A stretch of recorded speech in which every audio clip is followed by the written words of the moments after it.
Ya, Mirsa, tidak dipungkiri narkoba kini sudah sangat dekat dengan masyarakat. Ya, tidak hanya peredarannya, pabriknya pun kini juga makin berani buka di tengah perkampungan.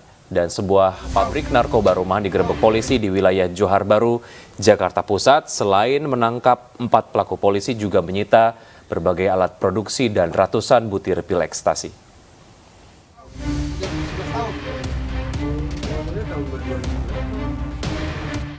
Direktorat Tindak Pidana Narkoba Bareskrim Polri menggerebek pabrik narkoba rumahan di wilayah Johar Baru, Jakarta Pusat. Pabrik sekaligus lab narkoba ini berada di dalam permukiman padat penduduk dan sulit untuk dijangkau. Pabrik narkoba dikendalikan melalui instruksi 2 narapidana narkotika yang saat ini berada di dalam lembaga pemasyarakatan. Penggerebekan berawal dari laporan masyarakat dan dalam kasus ini polisi telah menangkap 4 tersangka.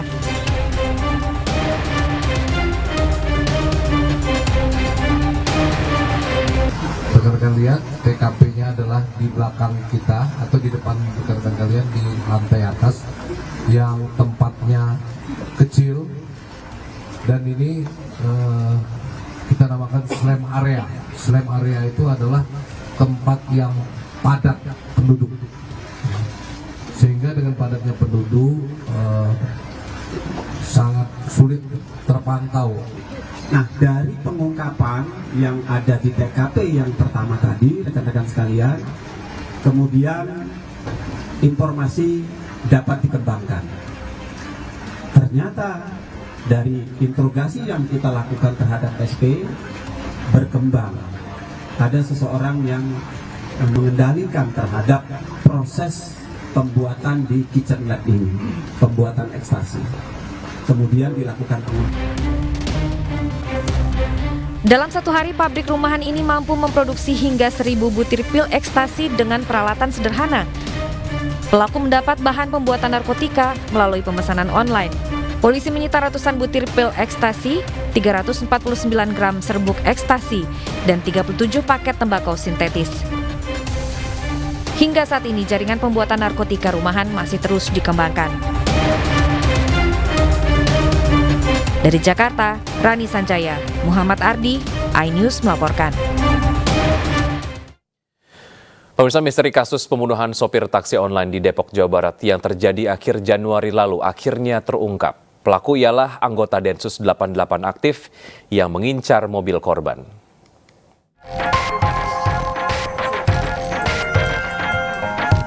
Kasus pembunuhan sopir taksi online yang ditemukan tewas di samping mobilnya terungkap. Pelaku ialah Bribda HS, orang oknum kepolisian dari Densus 88 yang masih aktif dengan motif pelaku ingin mencuri mobil korban. Kejadian bermula saat korban bertemu di kawasan Semanggi. Korban diminta pelaku mengantarkannya ke suatu tempat, namun pelaku beralasan tidak punya uang. Itu hanya akal-akalan pelaku. Korban juga sempat melawan ketika pelaku mau mengambil alih kendaraan. Kuasa hukum keluarga korban, Junri, menjelaskan bahwa tidak sepakat dengan pasal yang dijerat terhadap pelaku karena menurutnya ini pembunuhan berencana. Kami menganalisa ini memang sudah direncanakan. Oleh karena itu kami keberatan dengan pasal-pasal yang diajukan oleh penyidik ya. Ada 3 pasal yang diajukan oleh penyidik. Yang pertama adalah pasal pembunuhan biasa 338, kemudian pasal 351 ayat 3 yaitu penganiayaan yang menyebabkan meninggalnya seseorang. Nah, kemudian yang ketiga adalah pasal 365, pencurian yang menyebabkan meninggalnya seseorang disertai pembunuhan. Oleh karena itu tadi kami memesan dan menyampaikan agar disertakan pasal 340. Sementara istri korban menilai penanganan kasus tidak serius. Ia pun berharap kasus ini segera diusut tuntas. Sehingga saya merasa karena kami orang susah, kami orang tidak mampu, ataupun karena tidak ada pelaporan dari saya, sehingga masalah ini disepelekan seperti itu. Hingga saya kembali berbicara dengan keluarga, gimana caranya agar bisa diselesaikan urusan suami saya, karena dia adalah tulang punggung saya. Saya juga minta tadi agar secepat mungkin ini selesai biar saya juga bisa menata ke depan, karena saya harus menggantikan posisinya mencari nafkah. Sebelumnya 23 Januari 2023 lalu, warga perumahan Bukit Cengkeh 1 Cimanggis Depok dihebohkan dengan adanya penemuan seorang pengendara mobil yang tewas ditemukan di samping mobilnya. Usai ditemukan, polisi langsung melakukan olah tempat kejadian perkara dan memeriksa sejumlah saksi. Dari hasil pemeriksaan, terdapat luka sayatan benda tajam pada tubuh korban. Tim Liputan iNews melaporkan. Di tengah kelangkaan minyak goreng subsidi, minyak kita, Satgas Pangan yang dipimpin oleh Menteri Perdagangan menemukan ratusan ribu liter minyak kita yang disimpan di sebuah gudang di kawasan Jakarta Utara. Penimbunan ini dikhawatirkan akan mengulang kejadian tahun 2022, di mana minyak goreng subsidi mahal dan sulit didapat.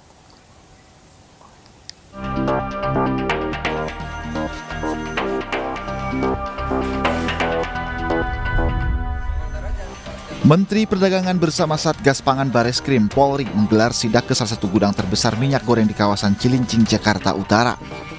Satgas menemukan sekitar 550 ribu liter minyak kita kemasan botol yang disimpan di dalam gudang. Menurut Menteri Perdagangan Zulkifli Hasan, minyak goreng ini sengaja tidak diedarkan karena distributor belum mendapatkan DMO dari pemerintah.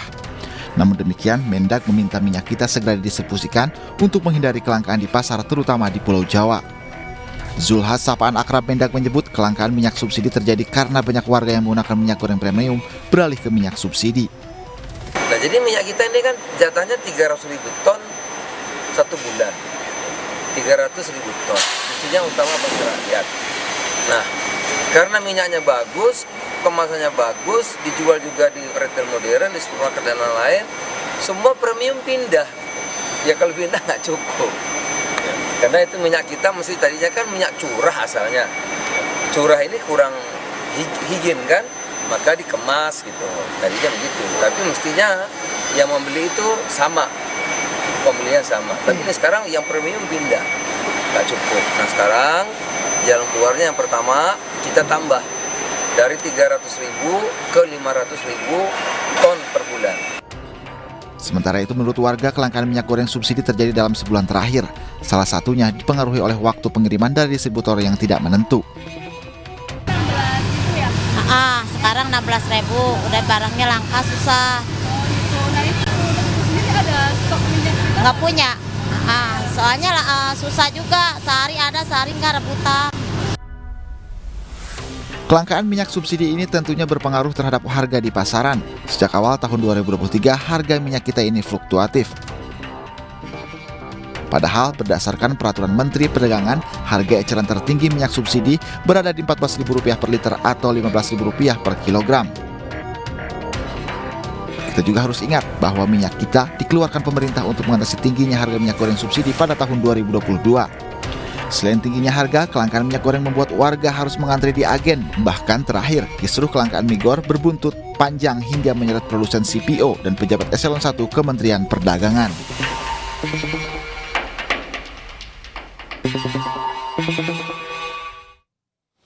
Ya, tak hanya kelangkaan minyak, kenaikan harga beras juga dirasakan warga. Di Pasar Palmerah, Jakarta Barat misalnya, harga beras jenis medium dan premium naik Rp2.000 dengan harga tertinggi mencapai Rp12.000 per liter. Harga beras jenis medium mengalami kenaikan sebesar Rp2.000 dan dari harga semula Rp9.000 kini menjadi Rp11.000 per kilogram. Sementara untuk harga beras jenis premium kini menjadi Rp12.000 dari harga semula Rp10.000 per kilogram. Menurut para pedagang, tingginya harga beras terjadi akibat minimnya pasokan yang dikirimkan oleh distributor. Faktor cuaca dan bencana alam seperti banjir dan gempa bumi yang terjadi beberapa waktu lalu membuat persediaan beras menipis.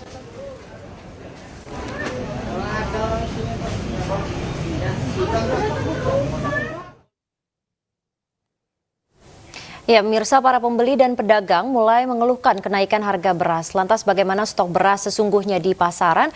Sudah bergabung bersama kami Muhammad Zulhilmi di Pasar Palmerah, Jakarta. Selamat siang Hilmi, stok beras sebenarnya seperti apa yang Anda pantau di lapangan langsung dan apakah harganya juga naik? Ya, selamat siang Wiki, Nabila dan juga pemirsa. Memang harga beras di sejumlah daerah masih terpantau tinggi, seperti yang terjadi di Pasar Palmerah, Jakarta Barat, tempat saat ini saya melaporkan bahwa harga beras jenis medium dan premium masih tinggi dengan kenaikan harga mencapai Rp2.000.